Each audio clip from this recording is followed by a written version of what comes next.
let's go.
අපි ඉන්නේ වෙනස්ම තැනක ඉන්නේ පුපුරස්සේ ගලා පන්සලකට යන ගමන් ඉන්නේ ගොඩදෙනෙක් දන්නේ මේ පන්සල ගැන මේක ඇවිල්ලා භද්‍රවති පන්සල තියෙන පුපුරස්සේ ගලාට උන්න ඉඳලා කිලෝමීටර් 2ක් 3ක් වගේ උඩට එන්න තියෙනවා ගලාට උන්න ඉඳලා අපි දැන් මේ පාර තමයි උඩට යන්න තියෙන්නේ. මේ සයිට් එකේ තියෙන උඩ අපි ගිහිල්ලා බලමු කොහොමද කියලා.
පොඩ්ඩක් වෙහිවර කාලගුණයක් තියෙනවා වහින්න වගේ. ඒ බලන්න මම හිතන්නේ ගොඩාක් උඩක තියෙන්නේ පන්සල. තඩි යන්න තියෙන උඩ අපි කියලා බලමු.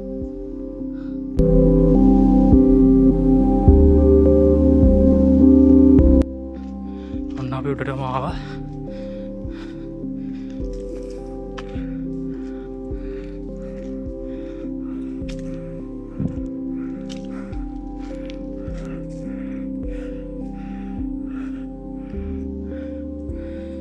චෛත්‍ය භද්‍රාවති චෛත්‍ය.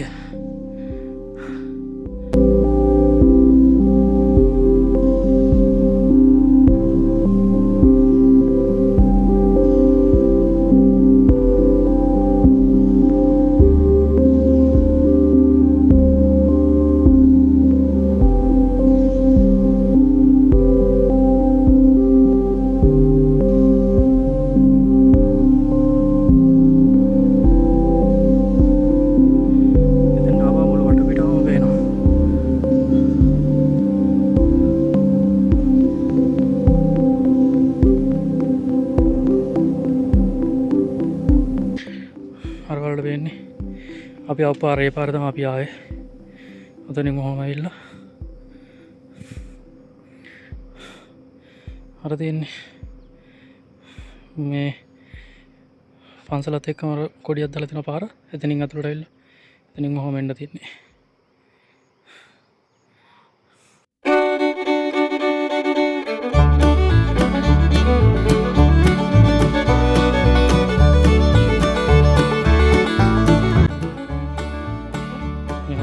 ලොකු පැවුමක් තියෙන්නේ.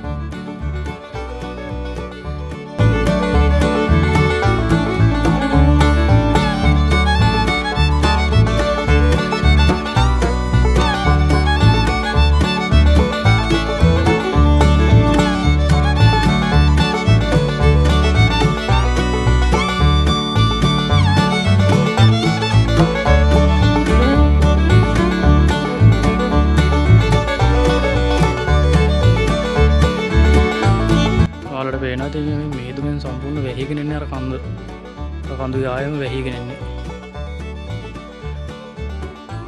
පොඩක් අන්ධකාරය වගේ තියෙනවා. වැස්සක් පටන් ගන්න ළඟයි වගේ.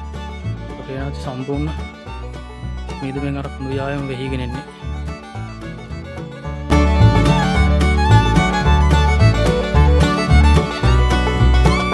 ඔයාලා භද්‍රාවති පන්සලට යනවා නම් යන්න ඕනේ පොය දවස් විතරයි. මොකද යාලා මේ ලොකු හාමුදුරුවෝ නවත්තලා තියෙන්නේ අනිත් දවස්වලට යන එක. එතන පොඩි ප්‍රශ්නයක් වෙලා. යනවා නම් පොය දවස් විතරයි යන්න දෙන්නේ. අපි දෙන්නත් අද ගියේ විශේෂ අවසරයක් අරගෙන දෙන්න. නැත්නම් වෙන කාටවත් යන්න දෙන්නේ නැහැ. මොකද ඔයාලට මේ පරිසරයේ පන්සලේ සුන්දරත්වය පෙන්වන්න ඕනින්ද අපි දෙන්න විශේෂ අවසරයක් අරගෙන ගියේ. ඔයාලා යනවා නම් පොය දවස් වලට පොයට තමයි යන්න දෙන්නේ. පොයට ඕන කෙනෙකුට ගිය හැකි. ඔන්න ඉතින් අපි භද්‍රාවති පන්සලට ගියා. උඩටම නැගලා අති දාගෙන නැංගා උඩට. ඊට පස්සේ අති දාගෙන ආයේ බැස්සා. පාර මහන්සි. අපි දැන් යනවා. එහෙනම් ආයෙත් අලුත් තැනකින් අලුත් වීඩියෝ එකකින් හමු වෙමු. දැන් ඔයාලට සුබ දවසක්.